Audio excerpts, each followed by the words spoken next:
Welcome to NeLI Pod, the official podcast of the National eDiscovery Leadership Institute. Here we bridge the gap between technology and the law, bringing you the forefront of electronic discovery. Hi, I'm Daniel Gold, your co-host and navigator through the evolving landscape of eDiscovery. With over 20 years at the junction of law and technology, I'm excited to help bring together leading experts and practitioners who provide a wealth of knowledge on electronically stored information. And my name is Brandon Mack. I'm the co-host of our podcast. And with 2 decades of eDiscovery experience myself, I'm also thrilled to be able to participate in bringing you information and education around the world of eDiscovery. NeLI is not just about discussions. It's about education and it's about collaboration. Our guests, from judges to eDiscovery professionals, share insights that cater to all experience levels. Whether you're looking for a broad overview or in-depth technical analysis, this podcast is your gateway to understanding and implementing effective eDiscovery practices.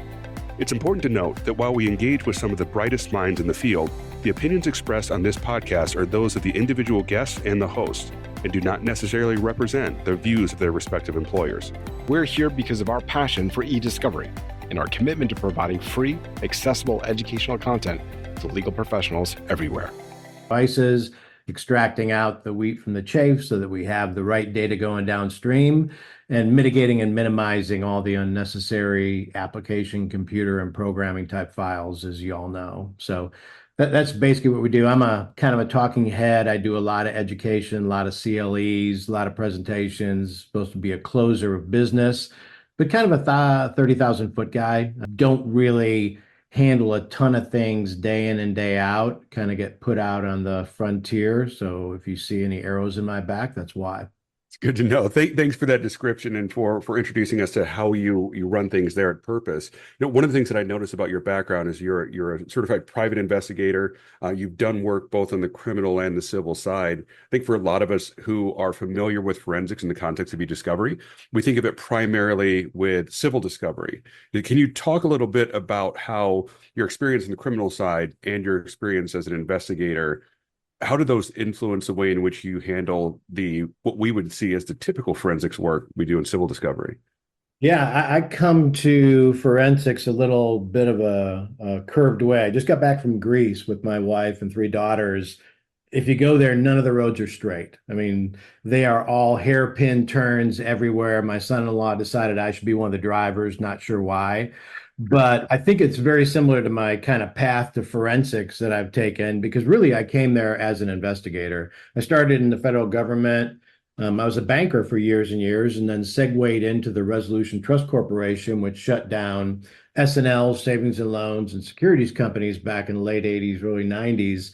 And I was an investigator for them. But in those days, everything was paper-based. And about 20 years ago, I took my investigations background and kind of moved into forensics. So I didn't come to it from, a lot of people come from a computer science background. A lot of them have picked up the discipline. I kind of got force-fed forensics. So I learned it, but I learned it within the confines of how to do an investigation. I know how to run investigations, criminal and civil, very well. But now we changed from utilizing all hard copy paper documents. And now we were looking not just at documents in electronic form, but also then the data about the data, the metadata, and then all the various items you can find from forensic artifacts and operating systems. And, you think about things from shell bags to link files to jump lists and all the things that are out there. And both on the Mac side as well as the PC side, there's just a treasure trove of information that transcends what was available back when we just dealt with paper. For a guy who labels himself as the 30,000 foot guy, not technical, you definitely seem to not give yourself enough credit, Steve. And, it makes us wonder a little bit. Forensics is, by its nature, in forensic investigation, forensic collection, it all be very highly technical. Being able to, as you said, identify the facts amongst all of the various different documents, or we're just going to call it data, whichever one we want to call it, it can be very, very difficult to do. In order to be able to identify who is making the data and what devices the data is being made, et cetera, you need to be able to bridge the gap between technical expertise and knowledge that's needed by clients. How do you do that for your clients at Purpose who don't have the level of detailed understanding and years of experience as you do? I think, people say that a lot about me because I wax okay. So they say, boy, you do pretty well talking and people love me on a stand, but then I don't have some of the credibility or some of the chops that people that are more contemporaneous in terms of the latest and greatest operating systems and what's been issued and newer things that I haven't been around. Conceptually, I understand it all. Okay. As far as practice, though, I'm a little bit like George Bush, the younger George Bush, kind of surrounded himself with a lot of people that were really good at what they did.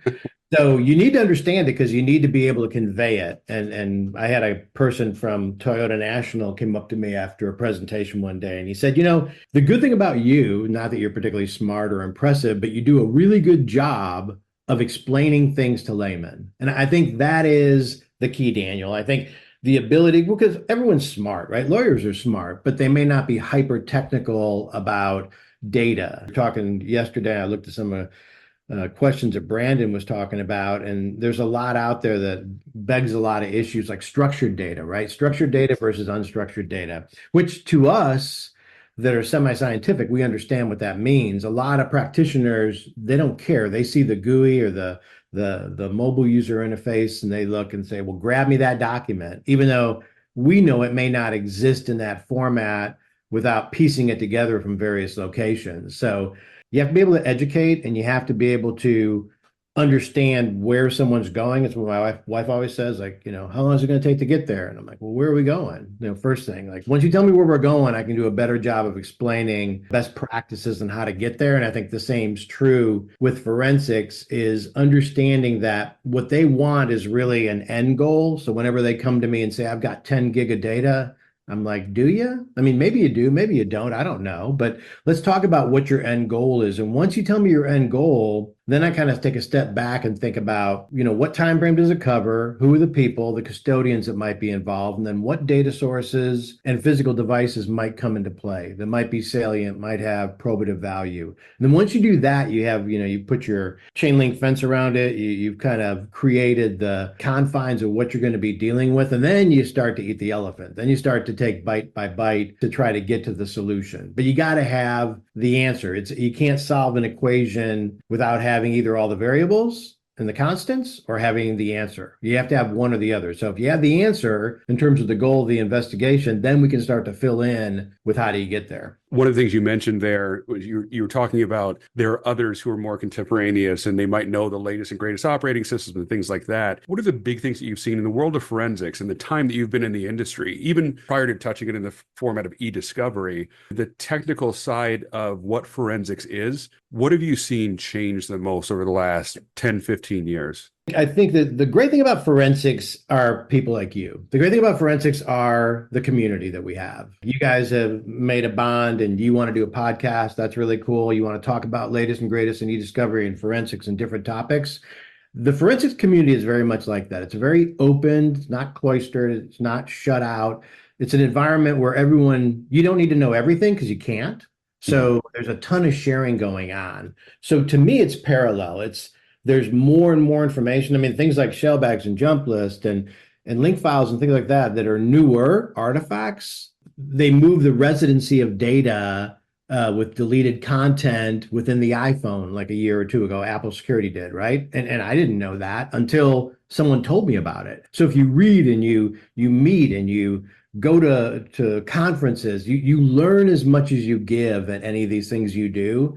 And I think with forensics, it's just a constant churning of additional information, whether it's SANS or whether it's, the forensic focus or you name it. There's lots of people out there that are probably in part self-promoting, but also educating as they do it. And there's tons to learn. You never learn everything you can. And when people come to me, you think about Celebrite and mobile device, they're the 800-pound gorilla, right, in that area. And yeah, there's other products out there that also parse data from SQLite databases, but they're out there constantly tackling the latest and greatest and what's been issued and the new model and the new Android that's out there. And it's a little bit chasing our tails, but we're also constantly enriching by sharing and exchanging information. I love what you're talking about there. One, the sense of community I think the sense of community is obviously very important. But there's also something else that you said, and I also want to go back to your answer before, Steve, because you were talking about being able to really understand what is the purpose of this investigation. I think that's not only one, really important, but two,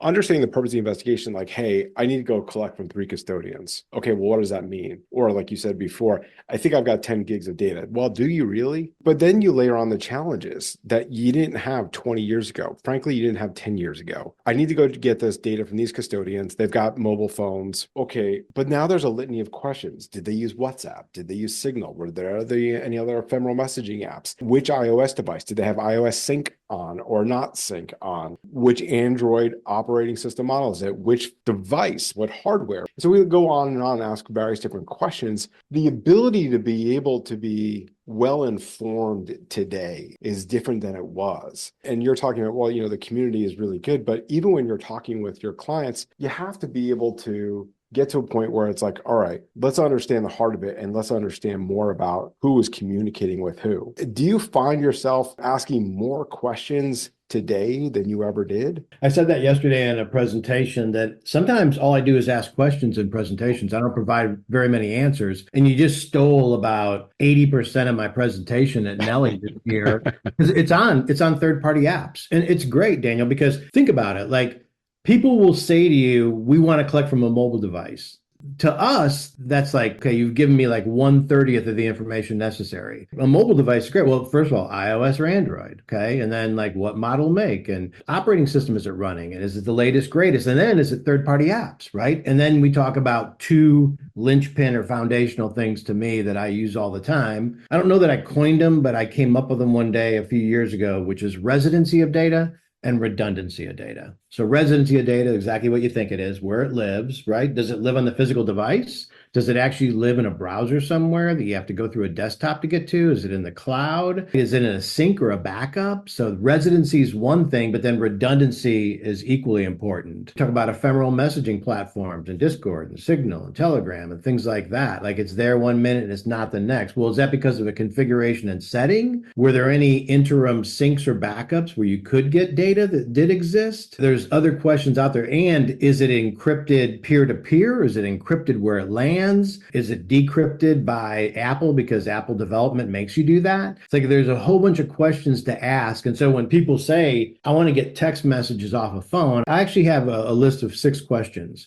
that I cut and paste, send out to clients. When they call and say they have a mobile device thing, I'm saying, answer these 6 questions. But it gets you to, are there third-party apps? Because the third-party app, as you may know, in Android, you can't even get necessarily from the phone, right? We got to get the QR code, and then we have to use like an Axiom product to go and get the last 1 year only of the data. It's not the same as it is in iOS, because with iOS, Apple forced them to decrypt it as part of the deal, where you have a plugin with the app, and in the end, you get the data that's there. So it's very important to know, how are people communicating? Are they using WeChat? Are they using WhatsApp? Are they using Viber, Kik, whatever? There's a whole 308, I was looking at yesterday, 308 different app support that Celebrite delineates on their website and what's available from either an Android or an iOS iPhone, which is amazing. That's a lot to digest and chew on when you think about a practitioner coming to you and saying, I have a phone to collect. Instead of saying, great, we'll do this, or we'll send out an agent to collect it, or we'll use this product to do it. I mean, there's so much more to it than that. The proliferation of those third-party apps, as well as mobile data in general and collaboration data, have been the biggest explosions in what we've seen in data over the last 5 years or so. In the last 18 months, I think the biggest headline we've had in technology in general and in eDiscovery is these new forms of artificial intelligence, generative AI specifically. Does AI play a role in forensics? Does Gen AI play a role in forensics? And what roles do they play? I think we've learned a bit about where they work in other factors of eDiscovery, but I'm curious how that touches forensics. I don't know. I'm a little bit of a skeptic. First of all, my background was semi-scientific. It was statistics when I got my graduate degree. So, not computer science, but at least some type of advanced thinking about how things work. And so I get AI. AI is basically computer programming, right? It's, that's what Marla would say, is that it's basically an advanced type of computer programming. and somebody's got to teach it what to do. I mean, it's kind of cool. My kids all use it, the chat GPT, and they write their resumes and they write letters and all that. And I think there's functionality that's cool there. I can see from a deposition summary standpoint how it can be super useful. I can see from a review standpoint how it can be useful.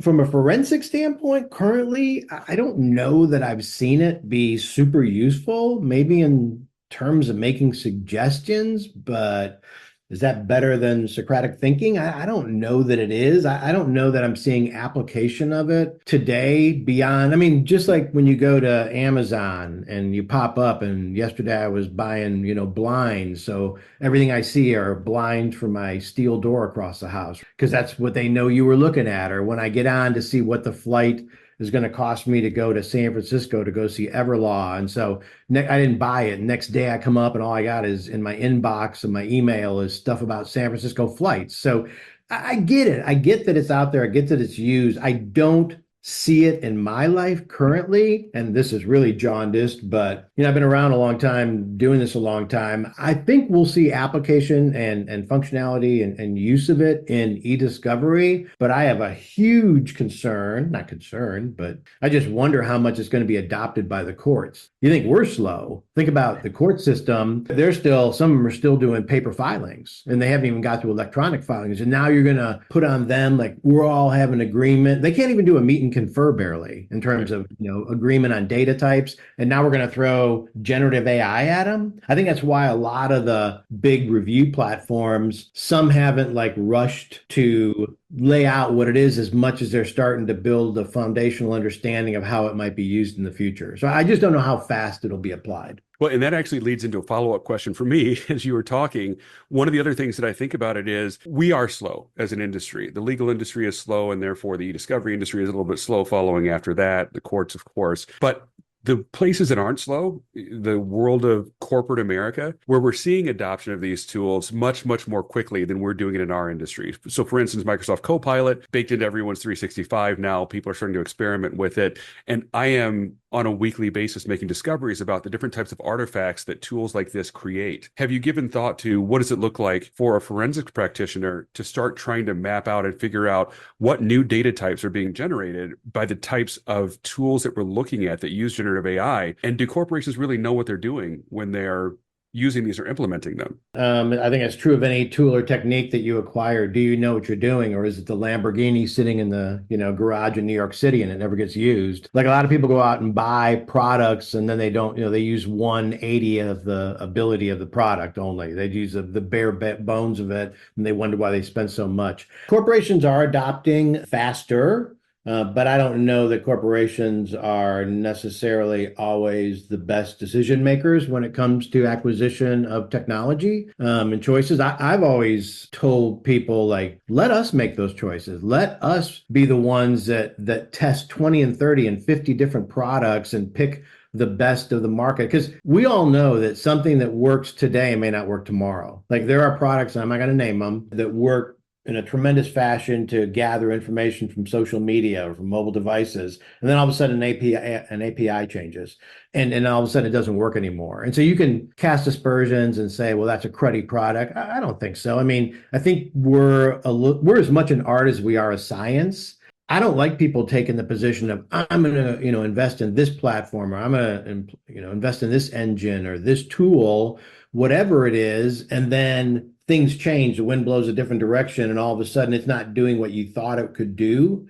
So I will answer the first part, Brandon, of your question, which is we keep up with that, and I force our staff to do constant, and we're in Texas, so we're required to do about 30 hours of continuing education, not CLE, but CE.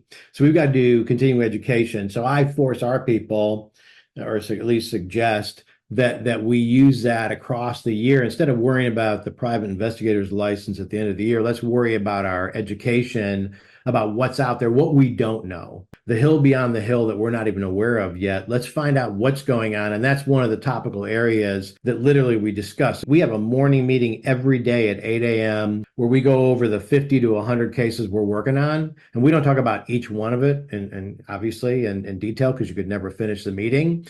But we look at things that are in red or in yellow that need to have a discussion about it. And then we also talk about conceptually, what should we be doing on a go forward basis? Who's training this week? Who's taking? We're not working our people 60 to 80 hours a week. We could, but I want them working, 30 to 40 on billable stuff and then 10 on enrichment, corporate enrichment and personal enrichment. Because I always tell them, listen, this is helping your resume as much as you're helping the enterprise, and it makes you better. Get certified, get acumen in these different areas. Purpose Legal has defined a group of 6 people that is our AI group, and it's from all different disciplines inside the company, and they are constantly vetting and looking and meeting and talking with people about application across the whole EDRM.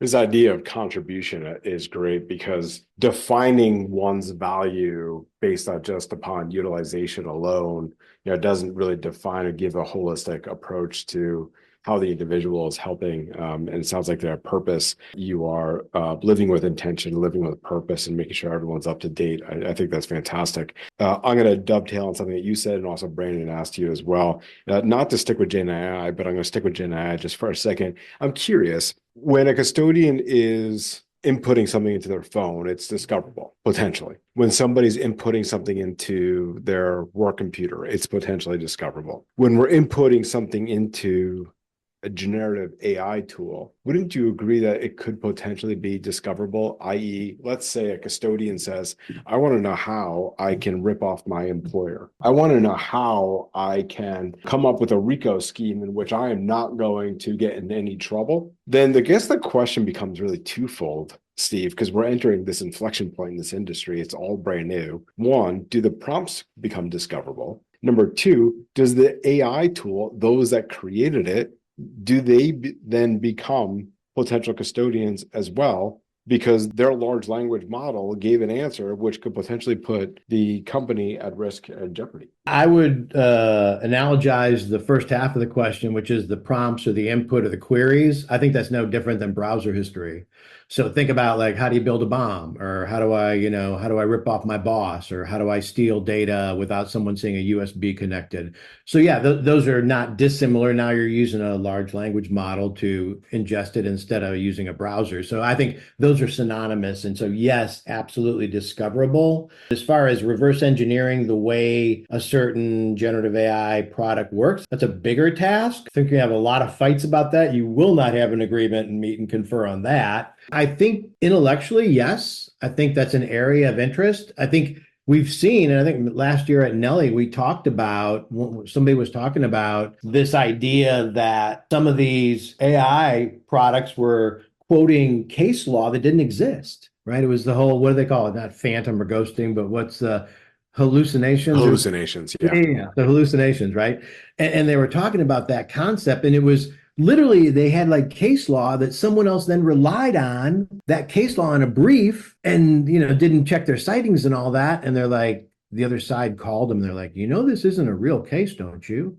And they literally had gotten it out of AI. So yeah, we're gonna have to tear down and look at, and absolutely those could be items that could clearly be discoverable in law. I mean, anything that's gonna be the predicate for either a position or an opinion or anything downline, absolutely could be something that's discoverable as part and parcel of eDiscovery. Just so I could elaborate on what you said for all of our listeners. So you were talking about hallucinating, the Gen AI hallucinating, and then attorneys citing it. Since Dave Cohen talked about that last year, there has been now 4 additional cases in which lawyers have cited hallucinated cases that did not exist. They simply copied and pasted the language into briefs. Now, I would like to, of course, take this opportunity to remind every lawyer that's listening to this that under the model rules of professional responsibility, under Rule 1, they have to be competent and understand the relevant risks and benefits of it. And I'd like to also remind them that under Rule 5.3b, that there's an obligation as attorneys to make sure that non-lawyers are doing what they should. And I'm going to call Gen AI a non-lawyer since it's citing case law. So there's my little public service announcement. And the interesting thing there was, remember, that was a case where there was a co-counsel involved. Co-counsel received it at like either 4:30 or 5, whatever the time was, within like a half hour when they had to hit the button to submit it. And so then the question is, what are the requirements for them as co-counsel? They just got hired, probably got paid a modicum, not a lot of money compared to the people that were fighting the real battle. They have to file it because they're local and they have the ability to.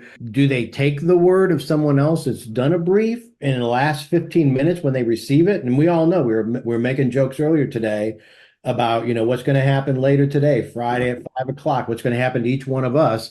But the same thing's happening to practicing lawyers where they receive something from co-counsel and what are their requirements? What are their duties? I don't think they change necessarily, but it's an ethical question that then has some layers to it with real life, which is I've got 15 minutes to either make a decision or punt, one of the two. It's interesting, and I think we're obviously just the beginning of seeing how this evolves, what new problems we discover with this, and how we figure out how to solve those problems.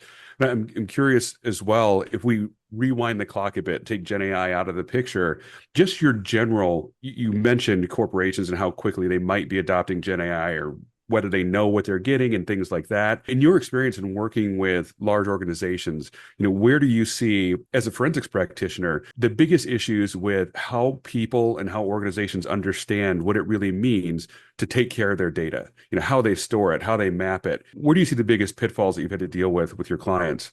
It depends. I use that concept all the time. It depends. It's one of my CLEs. People hate it. Like when I first broke into the business, 30 years ago, and I would ask older people that were experienced about stuff, and they said, it depends. I'd say, that's a crappy answer. Really, it's a cop out.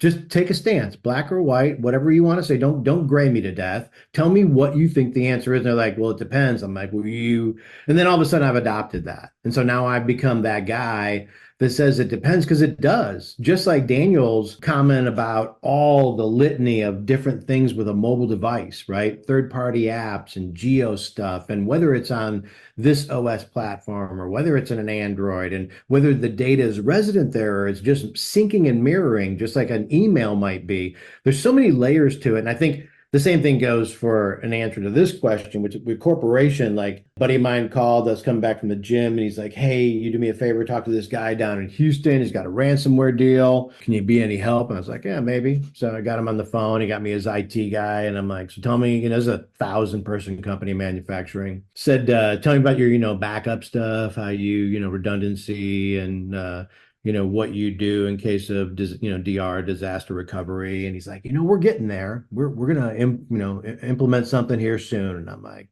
dude, the horse is out of the barn. Like you've been ransomware. And I'm like, how serious is it? Well, pretty much every server has been shut down. And I'm like, okay, there's nothing backed up. There's nothing synced. There's no, not really. And like, what can you do to help? And I was like, well, you could pay. I mean, they tend to be pretty ethical people. I know that sounds crazy, but they're in the business of if you pay, they'll probably give you your key to the data.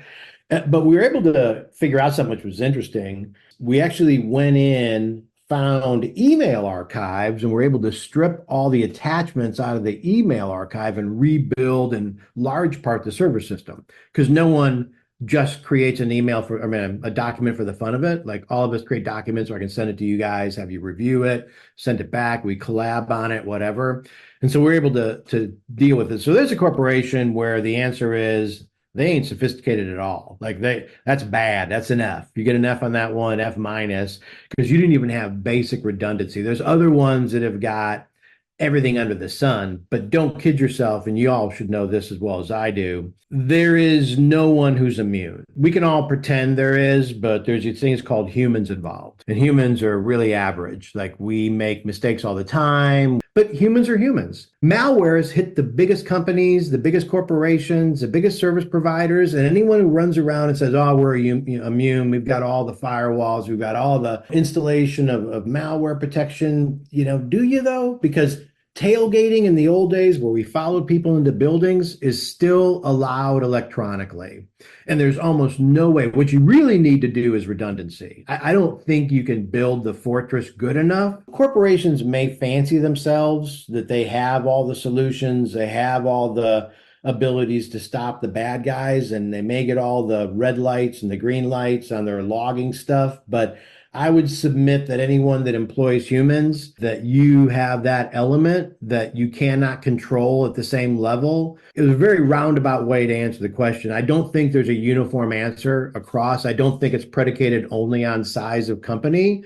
I think that it depends, and I don't necessarily trust anybody that tells me they've got it figured out or fixed. I would agree with that. Usually people who start off saying, trust me, I've got this, usually we have to ask additional questions. Right. Steve, when I think about where we are as an industry today, both forensics as well as eDiscovery, and I look back at how long we've been at this. I've been at this over 20 years, Brandon, the same. I'm going to take a shot in the dark saying you've been at this for more than a year, Steve. When we look back at this industry, though, we sort of made this industry with shoestring and duct tape. It wasn't eDiscovery, right? And it wasn't, e-collections, what have you. It was a lot of paper-based discovery. And things have evolved, and so much so that we now have people coming into the industry that actually want to be here and want to be involved in eDiscovery. They want to be involved in forensic collection. What advice would you give to someone that's starting a career or thinking about a career in digital forensics? First of all, I'm really blessed and happy that I came to this business as an investigator because I learned how to run an investigation with very limited resources and evidence. So you had to go out there, you had to search for stuff, you had to collect it, you had to read it, you had to define it, you had to then physically enter it into a system since it wasn't just scan and stuff like that. And then all of a sudden we had this wealth of information available via ESI, and then lots and lots of different flavors. And now the last 5-7 years, like Brandon said, now we have all the messaging and communication centric aspect of it through mobile devices. We have all the collaboration sites that are there. It's hard to just jump in and go from 0 to 100 or to cross the finish line and get into forensics without understanding some of the bigger picture stuff about how businesses run. My first job was as a banker. I got out of graduate school and I wanted to go to work for a bank because I wanted to see how people lent money to people. I had no interest in being a banker. I wanted to know what the heck it took to get a loan someday. So I went into the program for a few years and then got out and went into private practice and had my own company for 17 years. That's the sole reason I did it. And I think there's got to be some interim step. Forensics is great. And I think they'd be very careful to go to a service provider right away because that'll be a baptism of fire. And you're under the gun immediately, having to produce the chargeability utilization comment you made earlier, Daniel, is a valid one. I know a good buddy of mine that worked with me that ran a lab with us for years, went to work for a big oil company, and he didn't like it at all because now he was one of 100 people that were just doing the go collect a phone, come back and hand it to us. He wasn't designing the room. He wasn't painting the picture. He was doing one little tiny aspect of it. There's a lot of opportunities and there's a lot of good education vehicles that are out there now to learn about forensics. It didn't exist 20 years ago. Could name a few of the universities, some that are online that are fantastic resources. So there's lots of ways to do it. And then I think you need to get tapped into some of these organizations that are out there that are supportive, like SANS of education, that teach you tons of stuff and DFIR and all that. I mean, there's a lot of good things that are out there, but I don't know that I would get involved with the eDiscovery, service provision because I'm afraid that's a rapid fire. That's, that puts you in there and they're working you to death and you get very pigeonholed. And I think you miss out on bringing a more thoughtful approach to a problem. And I think problem solving is big. I don't know that it makes a ton of sense to just come out of undergraduate school or JUCO and have a forensic thing and then go work for a service provider. It's an interesting answer to the question, and it's interesting to hear you talk about the difference in both culture and operations between an eDiscovery service provider and some of the other more specialized or more targeted shops where you can really cut your teeth in the world of forensics. But Purpose specifically, and I know Purpose isn't all forensics, but Purpose Legal as a gold sponsor of NeLI, we want to give you a chance to talk a little bit more about what the practice is like there. I've heard some of the elements that you feel about the forensics practice. It is very high paced. It's very demanding. The way that someone's skills develop and their work life develops is very different within an organization like that. But what more can you tell us about Purpose? And also, when you were mentioning earlier about focusing your team, 30 hours of real billable work and then 10 hours of personal development, how does the company approach that? And where do you find your sources for that sort of personal development, not just for forensics, but for the eDiscovery professionals in general? Purpose Legal is a very unique company in that it's not one of the biggest. And so a lot of people are afraid of that. And then some people just want to be a 2-person shop, and nothing wrong with that either. I've worked in both environments. I really like where we are. We're kind of a sweet spot. We're not small. Like I said, we are managing somewhere in the neighborhood of 50 to 100 cases just in my vertical every day. So it's not like we only have once in a while. I mean, we're getting projects every single day and we're finishing them every single day. And then some are going on for months, if not years. But the cool part of it is the collaboration. It's a much more, there's probably other larger ones. And I would say intellectually, we're on par. We might not have 38 or 55 PMs. Maybe we have 15 or 20 of them. Like maybe it's fractional that we have 10 forensic people and they got 25. So does that make them better? So what we do is we're heavy interaction collaboration. I would say I've been blown up probably 10 times so far on Teams since I've been on this podcast, but that's good. Those are constant questions. And I love for an investigator or a forensic analyst not to assume they know the answer, but to constantly bounce things off. Like when I had other people come into the company, we were acquired, and they're like, well, why do you meet every day? Like, can't you just meet once a week with your whole forensic staff? And I'm like, no, like I like every day. I mean, I am retentive beyond retentive. So